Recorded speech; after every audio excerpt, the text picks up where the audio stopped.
Imagine a partner who, just bursts into tears because you gently ask them to load the dishwasher differently. Right, yeah. Or maybe a coworker who takes a completely standard piece of constructive feedback and twists it into this massive, 3-week narrative about how leadership is actively conspiring to ruin their life. It happens all the time. And in those moments, I mean, your first instinct is usually empathy. Exactly. You think, wow, they must really suffer from low self-esteem. They're so insecure, so fragile. I need to be careful with them. Yeah, you find yourself completely tiptoeing around their emotions, Hmm. constantly reassuring them, trying to build them up. But the thing is, no matter how much love or validation you pour into them, the dynamic never actually stabilizes. No, it doesn't. Somehow, despite all their constant self-deprecation and the tears, you slowly realize that every single conversation, every conflict, every room you're in together revolves entirely around their emotional needs. Which is just exhausting. It's beyond exhausting. You're walking on eggshells, and honestly, you start to feel like you're going crazy. You really do. And it is one of the most disorienting psychological traps a human being can fall into. You believe you're dealing with an inferiority complex, but you are actually dealing with a highly sophisticated, deeply hidden superiority complex. Wait, really? A superiority complex? Yes, the fragility is real. The pain is real. But the underlying architecture there is not insecurity. It is entitlement. Wow. And I mean, that is exactly what we are tearing apart today. Our mission for this deep dive is to explore the incredibly murky, completely counterintuitive world of covert or vulnerable narcissism. It's such a crucial topic. It really is. We are pulling from a massive stack of clinical psychology research, neurobiology studies, psychoanalytic theory, and modern attachment science today. Because the caricature of the narcissist as the loud, chest-thumping, arrogant braggart at the party, that only captures half the picture. Right. The other half is the quiet, introverted person whose extreme sensitivity literally holds your relationship hostage. Exactly. And by the time we finish this analysis, you're going to understand the exact unconscious mechanisms driving this manipulation. We're even going into the brain scanners to see their literal neurobiology. We're tracing the profound attachment trauma that creates this personality and uncovering the devastating biological toll of living behind this fragile mask. The shift in perspective we're aiming for here is profound. We need to move away from seeing these behaviors as just, toxic traits. Right, like they're just doing it to be mean. Yeah, we have to start examining them as a desperate, lifelong survival strategy. A strategy that, ironically, ensures the person employing it will never actually experience the genuine connection they are starving for. That is just, it's tragic, honestly.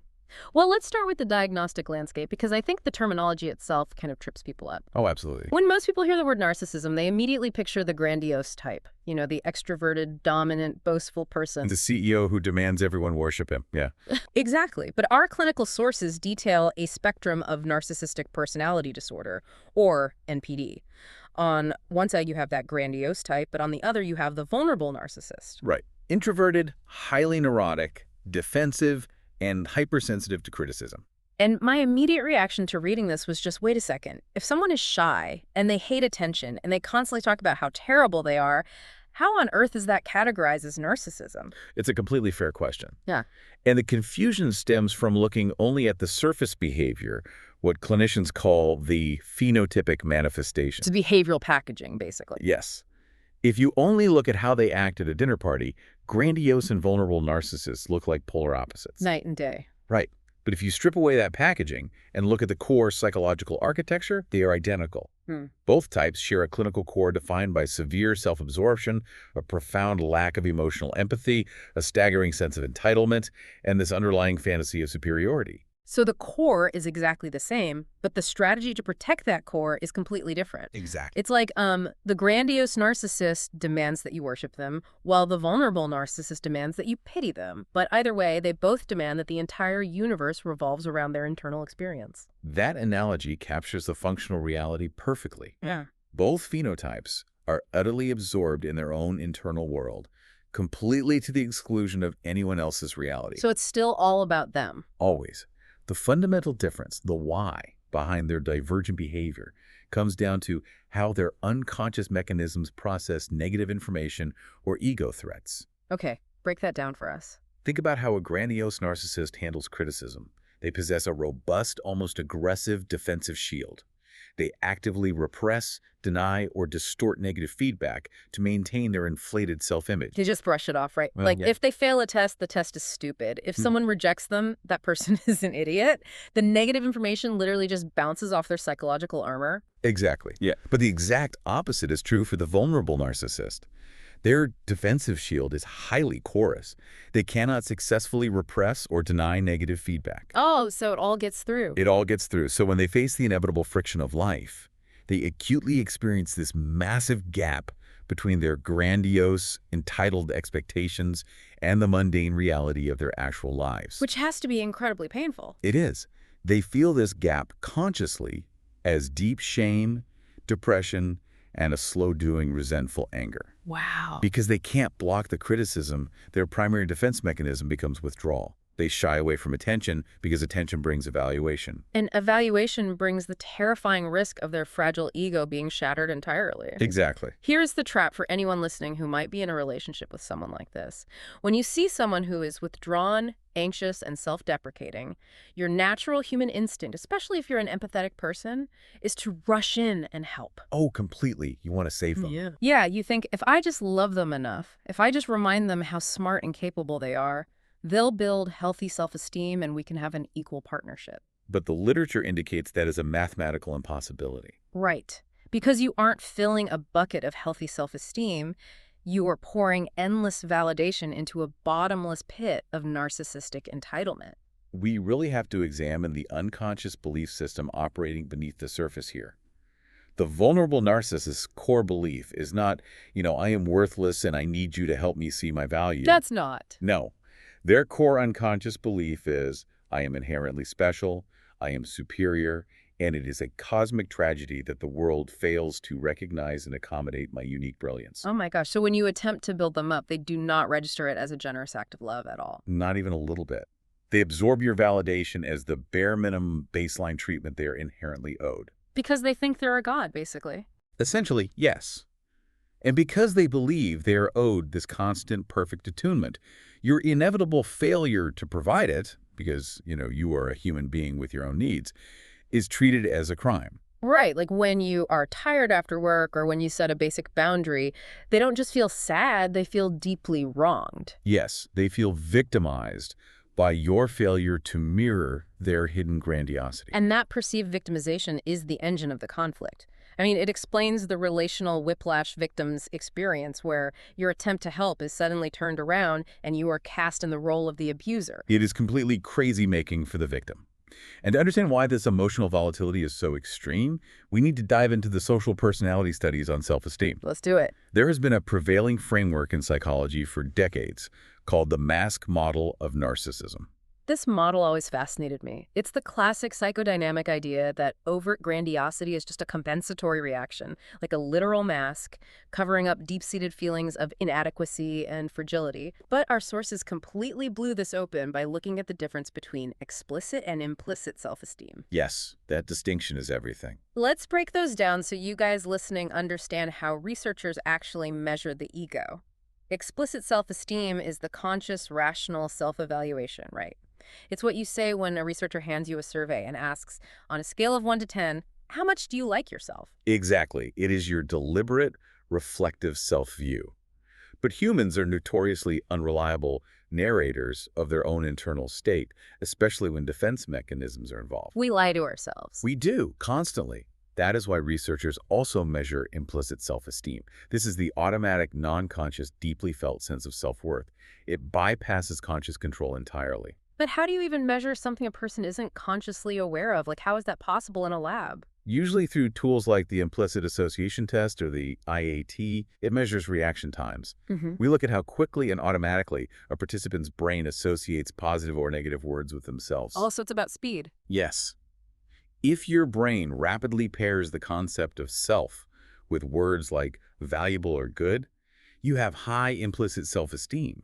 If there is a lag, or if you quickly associate self with bad or failure, your implicit self-esteem is low. Got it. So under the old mask model, the assumption was that all narcissists, especially the loud, grandiose ones, would score off the charts on explicit self-esteem.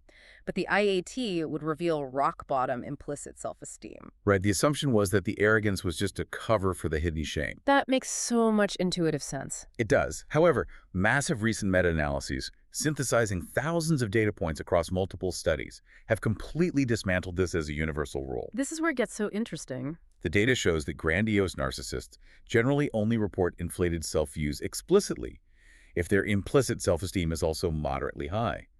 If a grandiose narcissist has truly low implicit self-worth, they don't actually sustain that classic explicit boasting under laboratory conditions. Wow. So the mask model is actually kind of a myth for the overt, grandiose type.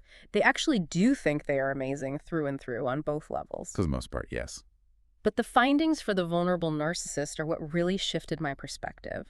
The research shows that vulnerable narcissists report wildly low explicit self-esteem, regardless of what their implicit tests show. The mask is effectively off. Right. They are consciously, explicitly aware of their own feelings of worthlessness, emptiness, and shame, and they will readily tell you about it. And this creates a profound clinical paradox.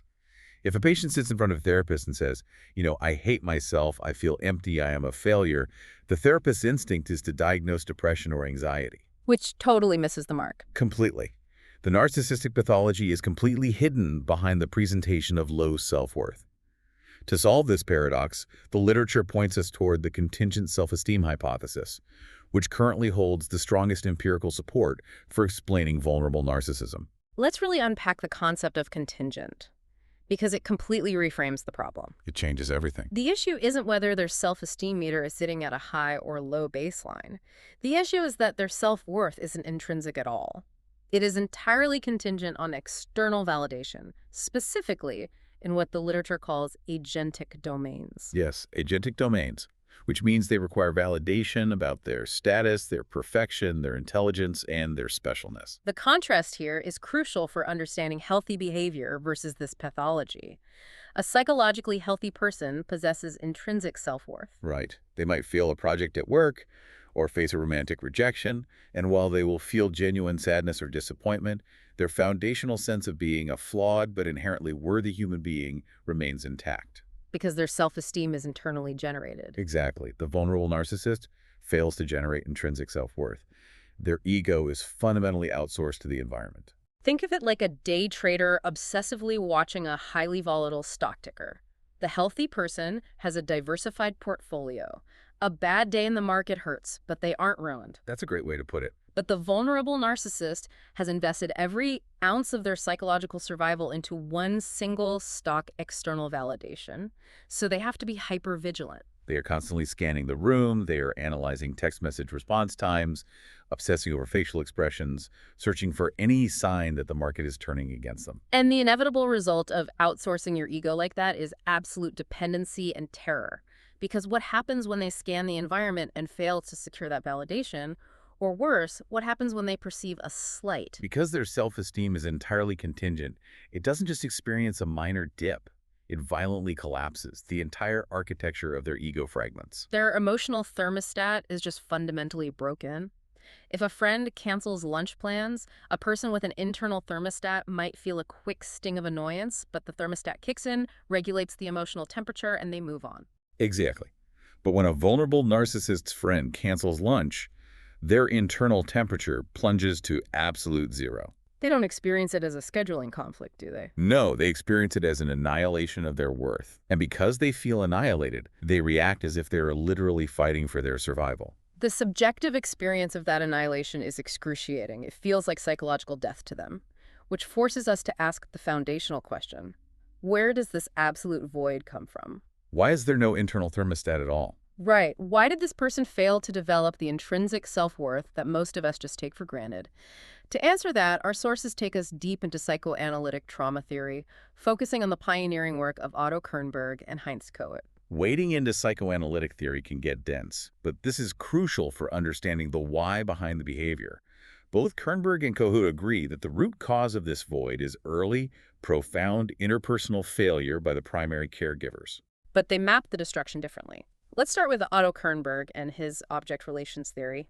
He views pathological narcissism as an aggressive, defensive structure. What is the environment that creates this? Kerberg suggests that the pathology is born out of severe structural conflict in early childhood. He theorizes an environment where the infant experiences chronic caregiver rejection, extreme emotional inconsistency, or a severely frustrating cold atmosphere. And the infant is entirely dependent on this caregiver for physical and emotional survival. Yes. When that dependency is met with coldness or rejection, it creates terrifying, overwhelming emotions in the child, specifically what Kernberg terms oral rage and deep, consuming envy. It's important to translate oral rage out of the clinical jargon here. We're talking about a tiny preverbal infant. They don't have the cognitive capacity to think, oh, my mother is emotionally unavailable due to her own trauma. They have no context. Exactly. They just know they are starving for connection, and the void is met with nothing. The terror of that isolation and the rage at being denied the basic mirroring of love is too vast for a developing nervous system to process. It would psychologically destroy them to actually feel it. So the psyche must intervene to save itself. According to Kernberg, the child's mind performs a radical defensive reconstruction. To escape the terrifying, empty reality and the rage it holds, the child constructs a pathological, grandiose self. How does that work? They gather whatever real positive traits they might possess. They fuse them with a fantasized ideal self, a self that is omnipotent, perfect, and needs no one, and they merge that with a fantasized ideal object, which is an ever-giving, perfect parent they never actually had. They retreat to a psychological bunker. They fuse the fantasy of who they wish they were with the fantasy of the perfect love they never received, and they lock the door. The lock on that door is a defense mechanism called splitting. The psyche literally splits the world into black and white. Oh, wow. Everything that contradicts this perfect bunker. All of the child's own vulnerability, weakness, neediness, and badness is split off and projected outwards onto other people. So the narcissist becomes all good. And the outside world becomes all bad, devalued, and threatening. This mechanism is exactly why they cannot form deep, genuine relationships in adulthood. To them, you are not a complex, separate human being.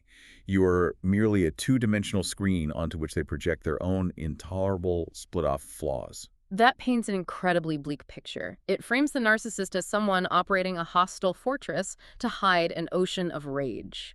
Now, Heinz Kohut, who founded self-psychology, looks at the exact same early childhood trauma, but he sees a different mechanism entirely. He doesn't see a defensive monster, he sees a developmental freeze. Kohut's framework is just profoundly tragic. He argued that it is completely normal and healthy for an infant to exhibit a grandiose self.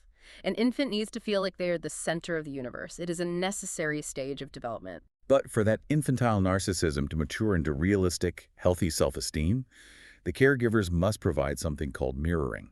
They must empathetically reflect back to the child that they are seen, valued, safe, and worthy of love.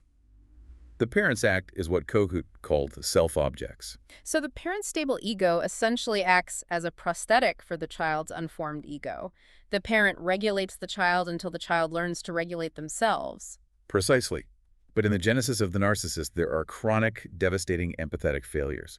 The essential mirroring never happens. And because the child is not mirrored, their developmental process hits a brick wall and freezes. Yes, the archaic, infantile, grandiose self is never integrated, tamed, or grounded in reality.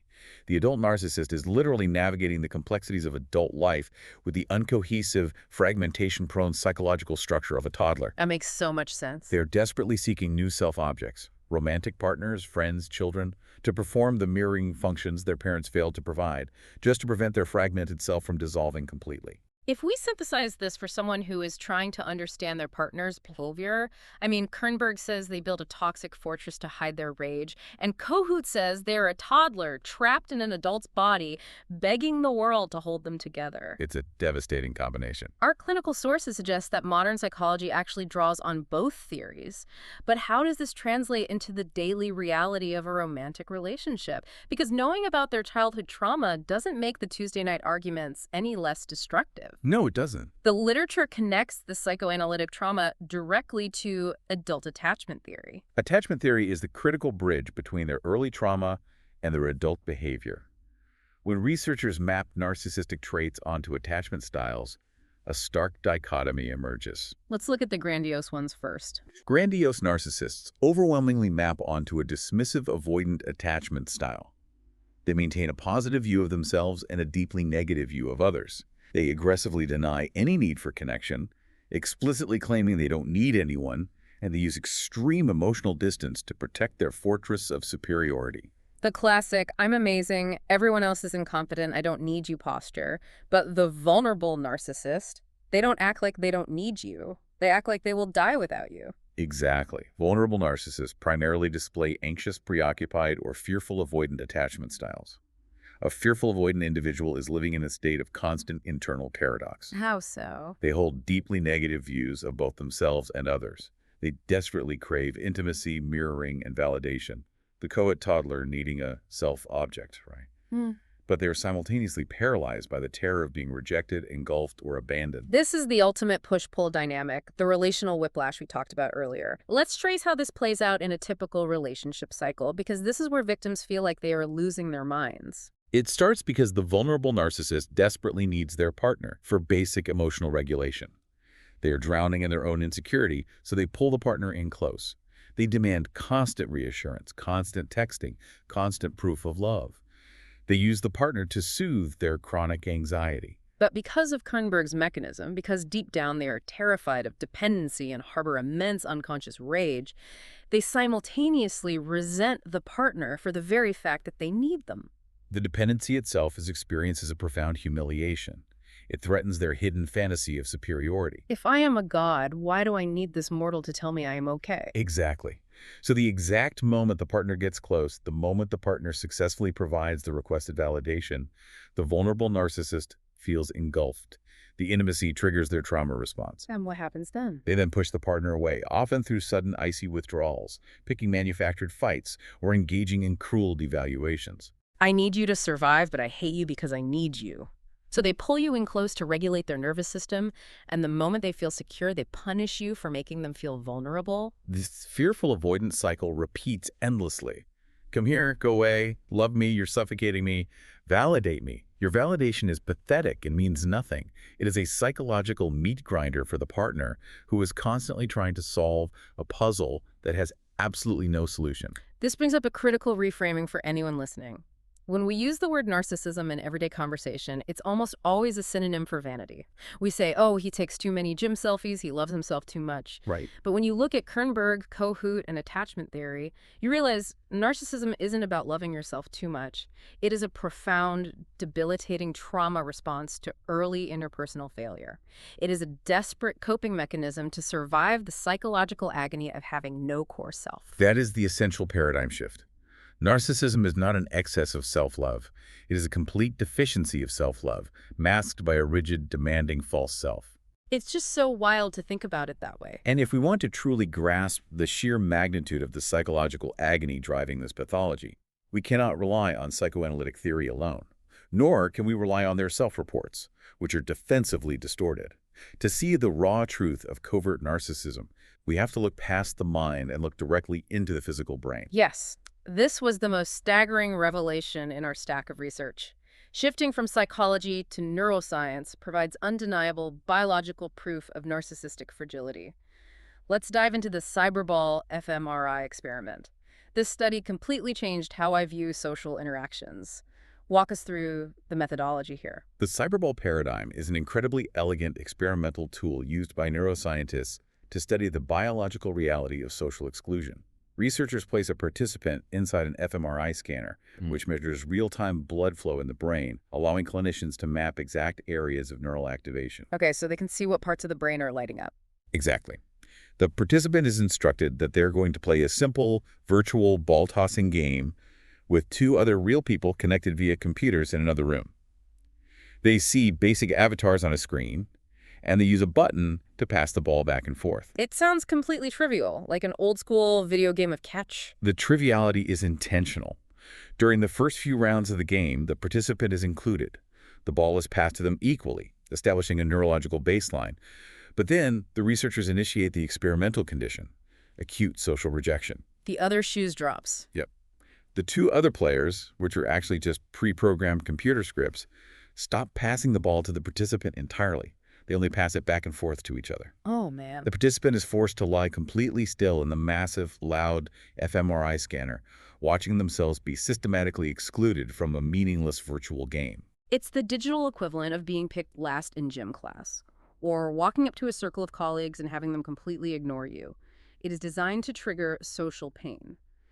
So what happens in the brains of the individuals who scored highly on the clinical traits for vulnerable and covert narcissism? To understand the imaging results, we must isolate a specific brain region called the dorsal anterior cingulate cortex, or the DACC. Historically, the DACC was known primarily for cognitive functions like conflict monitoring or detecting errors. It acts as the brain's discrepancy detector. Right. But modern effective neuroscience has revealed that the DACC is deeply involved in emotional processing. It functions as the brain's central alarm system. Let's focus on that alarm system for a second. What exactly is it alarming us to? The DACC registers discrepancies from expected outcomes and generates a distress signal when things are fundamentally wrong. Crucially, the DACC is the exact same brain region that processes the affective distress component of physical pain. Wait, like actual physical pain? Yes. If you touch a hot stove, your somatosensory cortex maps the location. It tells you your hand is burning. But your DACC tells you how much you are suffering. It generates the aversive ouch experience that motivates you to pull your hand away. That is fascinating. And neuroscientists have discovered a profound evolutionary overlap. The DACC also processes social pain. The pain of rejection, heartbreak, exclusion, and humiliation runs through the exact same neural hardware as a broken bone or a severe burn. That is incredible. The brain evolved to interpret social isolation as a physical threat to survival, because for early humans, being excluded from the tribe meant literal death. Social pain is physical pain to the brain. So back to the scanner.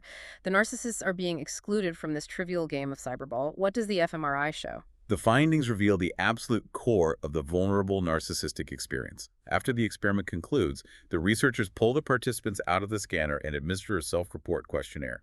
They ask, how much did it bother you to be left out of the game? And what do they say? The narcissistic individuals, heavily relying on their avoidant defenses, their dismissive attachment, their mask of nonchalance, explicitly claim they aren't bothered at all. They report negligible levels of social distress. They brush it off. It was just a stupid computer game. Why would I care? That's the explicit mask, the I don't need anyone, I am above this defense mechanism. Yes, but the fMRI scanner bypasses the psychological mask and reads the biological truth.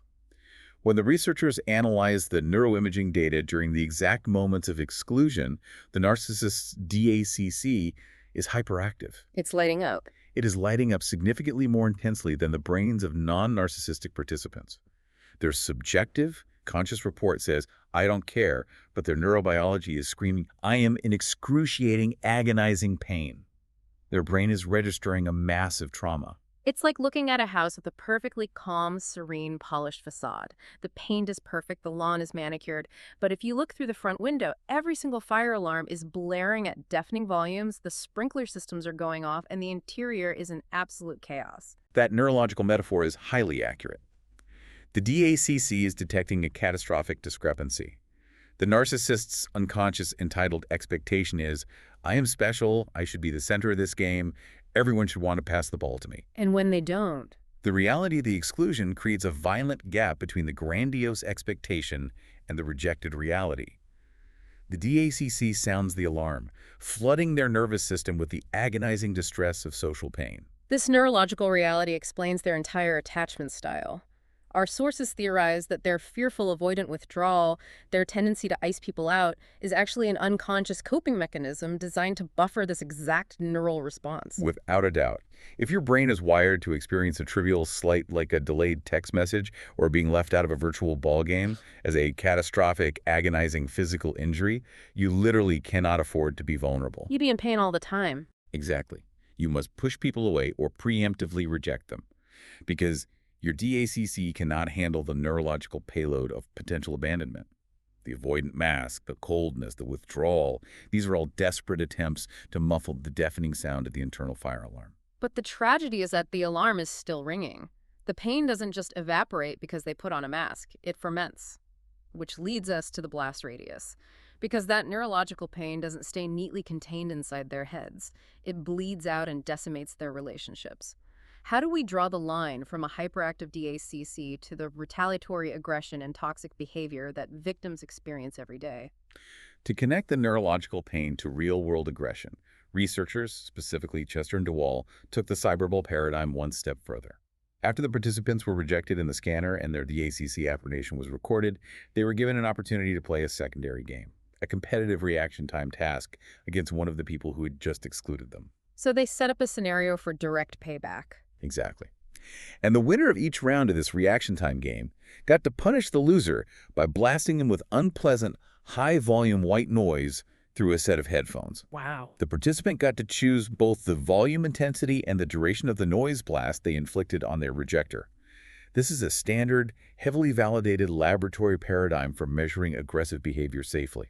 So they're actively measuring how vindictive people get after experiencing a social injury. What did the data show? The aggressive behavior perfectly mapped onto the brain imaging. Narcissism alone was a predictor of aggression, but the statistical relationship was entirely moderated by the DACC. Narcissism only predicted severe, aggressive retaliation when the DACC was highly recruited by the threat. Let me make sure I'm translating this correctly. If a narcissist's brain didn't register the rejection as a painful discrepancy, like if the DACC stayed quiet, they didn't act aggressively. Correct. If the alarm doesn't sound, there's no need to fight. But for the highly reactive, vulnerable narcissists whose DACC flared up like a supernova during the cyberball exclusion, their aggression levels were off the charts. They blasted their rejectors with the loudest, longest, most punitive bursts of noise possible. So we have to ask the critical why here. What is the unconscious mechanism? Why does social pain immediately convert into this specific type of retaliatory aggression? It comes back to the concept of the discrepancy detector. The social rejection created a massive gap between the grandiose, entitled self and the rejected, worthless self. This gap creates intolerable cognitive and emotional dissonance. The ego is fragmenting. And the aggression fixes that. The aggression is a desperate, unconscious attempt to restore psychological equilibrium. Right. By inflicting pain on the person who caused the discrepancy, they are trying to level the playing field. It is more than leveling the field. It's about reclaiming the high ground. By dominating the other person, by forcing them to suffer and submit, the narcissist actively reduces the psychological gap. They reclaim their position of superiority. The aggression is a regulatory mechanism. They cannot soothe themselves internally, so they use the subjugation and pain of others to soothe their own blazing DACC. For anyone listening who has been entangled with a vulnerable narcissist, this is the ultimate that explains so much moment, because you have lived this cycle intimately. Yes, you see it every day. You make a minor critique. Maybe you suggest they handled a conversation poorly, or you forget to invite them to a minor gathering. To you, it's a small bump in the road. To their DACC, it is a catastrophic discrepancy that triggers profound social pain. And to soothe that agonizing pain, their brain demands that they punish you. And that punishment is rarely overt. In grandiose narcissism, the retaliation might be explicit screaming, throwing things, or verbal abuse. But in vulnerable narcissism, the retaliation is covert. It's the silent treatment, right? Yes. It is the brutal, days-long, silent treatment designed to make you feel as invisible as they felt. It is passive-aggressive sabotage. It is playing the victim to mutual friends to ruin your reputation. They are blasting you with psychological white noise to restore the structural integrity of their own fragile ego. The blast radius hits everyone around them. But while they are blasting our loved ones, they are also entirely destroying their own biology. This is where the story shifts from a psychological thriller to a biological tragedy, because living in this constant state of perceived threat, where every interaction is a potential ego injury that requires aggressive retaliation, is physically tearing their bodies apart. Let's talk about the endocrine system, specifically cortisol and the HPA axis. The psychological defense mechanisms of narcissism carry an incredibly steep, often fatal biological cost over a lifetime. To understand this, we have to examine the hypothalamic pituitary adrenal axis, or the HPA axis. This is the body's primary neuroendocrine system for regulating the response to stress. This is the command center for the fight or flight response, right? Precisely. When your brain, specifically the amygdala and the DACC, perceives a threat, it sends a distress signal to the hypothalamus. The hypothalamus releases a hormone called CRH, which travels to the pituitary gland, which then secretes ACTH into your bloodstream. And where does that go? This chemical messenger travels down to the adrenal glands, which sit on top of your kidneys, triggering them to pump out cortisol and adrenaline. Cortisol is a survival hormone. It rapidly mobilizes glucose into the blood for instant energy, it suppresses non-essential functions like the immune and digestive systems, and it sharpens your immediate cognition. Which is an absolute miracle of biology if you are being chased by a tiger in the woods. It is designed to be a temporary, massive spike to save your life, and once the threat is gone, the system shuts off and returns to baseline. It relies heavily on a negative feedback loop to maintain physiological homeostasis. But for the vulnerable narcissist, the predator isn't a tiger in the woods. The predator is the ever-present possibility that someone, somewhere, might discover they aren't inherently superior. So they never relax. Never. Because their self-worth is entirely contingent and externally derived, they exist in a state of chronic, hyper-vigilant anticipation. They are constantly waiting for the next ego threat. So their HPA axis never gets the all-clear signal. What do the clinical endocrine studies actually show in these individuals? The data is striking. Studies measuring basal salivary cortisol, which represents your baseline resting level of the stress hormone when you are perfectly calm, show profound dysregulation, particularly in males with high levels of maladaptive narcissism. Even when they are calm. Even when they're just sitting quietly in a neutral room, not actively engaged in any stressful task, their baseline cortisol levels are chronically and significantly elevated compared to non-narcissistic individuals. Their biological engine is redlining while the car is parked in the driveway. And it catastrophically misfires under pressure. When researchers expose these individuals to what is called a socially evaluative stressor like forcing them to give an impromptu public speech in front of a stoic, unsmiling panel of judges, or giving them a difficult cognitive test accompanied by negative feedback, their cortisol doesn't just rise normally, it spikes drastically and disproportionately. Because this specific type of stressor targets their exact core trauma, right? The threat of public failure, exposure, and loss of status. Exactly. So their biological alarm system is fundamentally broken. It's running too hot at baseline, and it explodes into an inferno when actually triggered. What is the deeper physiological consequence of this? I mean, you cannot bathe your internal organs in a highly corrosive stress hormone for decades without paying a massive toll. The toll is systemic breakdown. The continuous unyielding activation of the HPA axis leads to a biological phenomenon called glucocorticoid receptor resistance. Essentially, the cells of the body are so overwhelmed by the constant flood of cortisol that they downregulate their receptors. They become numb to cortisol signaling. Which means what exactly? Normally, cortisol acts as a vital anti-inflammatory agent. But when the cells become resistant, the brakes are completely removed from the immune system. Meaning the immune system goes rogue. It leads to a state of chronic, low-grade systemic inflammation. This inflammation, combined with the constant wear and tear of a hyperactive autonomic nervous system, the chronically elevated heart rate, the high blood pressure from anticipating threats, severely compromises their long-term physical health. It's destroying them from the inside out. The epidemiological data suggests this chronic hypervigilance accelerates cardiovascular decline, promotes severe metabolic dysfunction, and weakens immune regulation, making them susceptible to a host of physical illnesses. I think we need to just pause and reflect on the absolute heartbreaking tragedy of this. We started this deep dive talking about how frustrating, confusing, and toxic these individuals are to deal with. And they absolutely are. The damage they inflict on their partners and children is immense. It is. But the underlying reality is that a narcissist's obsession with protecting their own fictional self-image is literally poisoning their physical body. Their entire ego defense mechanism is a biological suicide mission. It is the ultimate Pyrrhic victory. They might win the Tuesday night argument. They might successfully manipulate their partner into submission through a week-long silent treatment to protect their grandiosity. But their heart, their arteries, and their immune system are paying the tab. The mask they wear to protect themselves from pain is the exact thing slowly killing them. Which brings us to the final and perhaps most vital part of this analysis. We need to take all of this, the psychoanalysis, the fMRI scanners, the cortisol swabs, and bring it back to the kitchen table. This is where the rubber meets the road. For the listener who is realizing right now, with a sinking feeling in their stomach, that they are deeply entangled with a vulnerable narcissist, what are the specific, everyday behavioral hallmarks they need to look out for? Because it doesn't look like classic narcissism. The clinical sources outline a very specific behavioral profile for the covert, vulnerable phenotype. First and foremost, as we touched on earlier, is playing the victim. Right, the eternal victim. They are absolute masters at portraying themselves as the wronged party in almost every narrative. They use their perceived suffering, their illnesses, and their mistreatment by others as a currency to elicit sympathy, validation, and attention.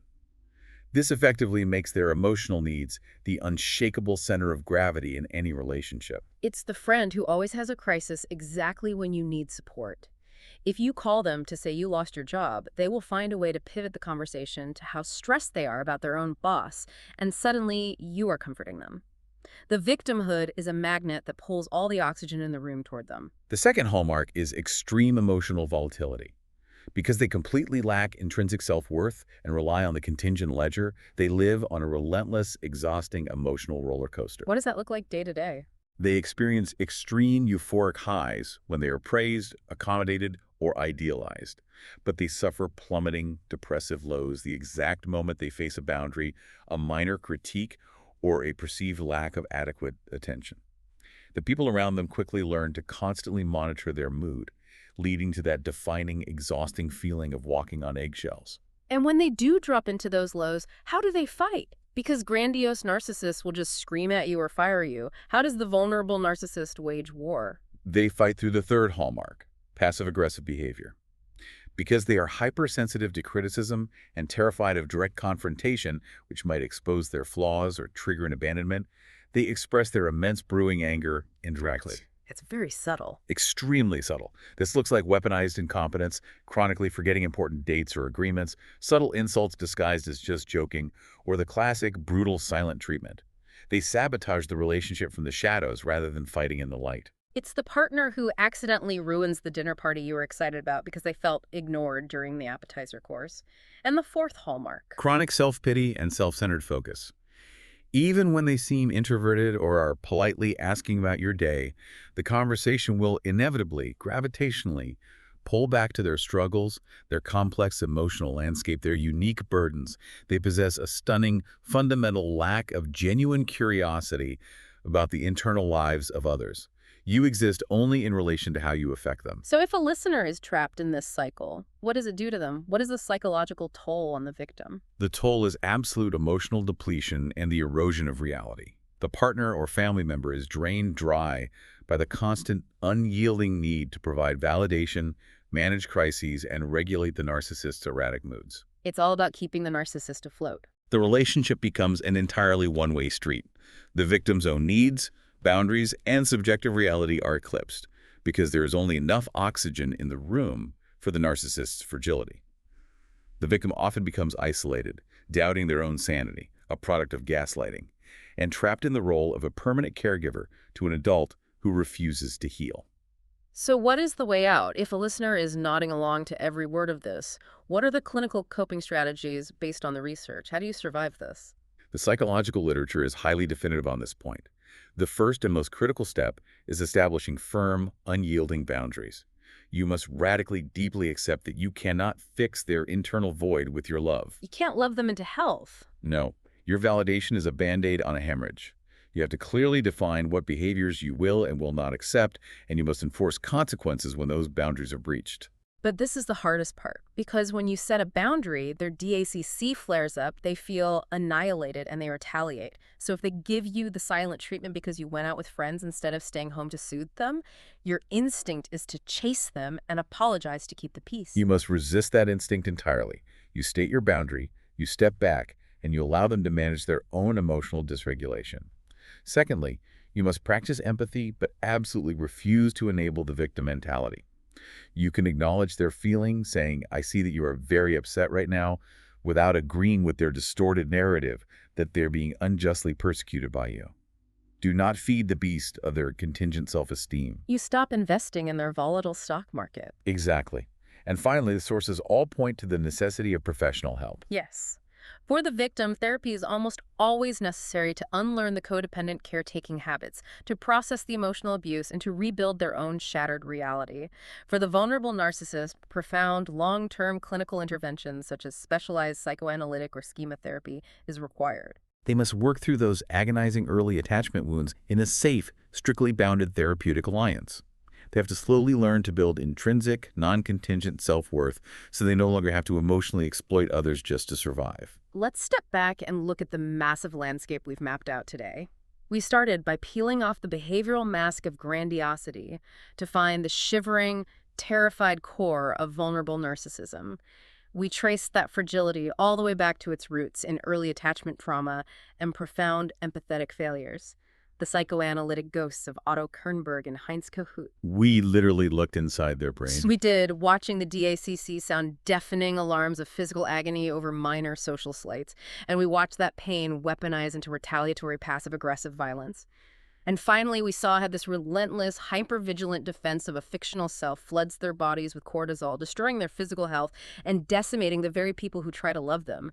It is a comprehensive portrait of a profound psychological injury.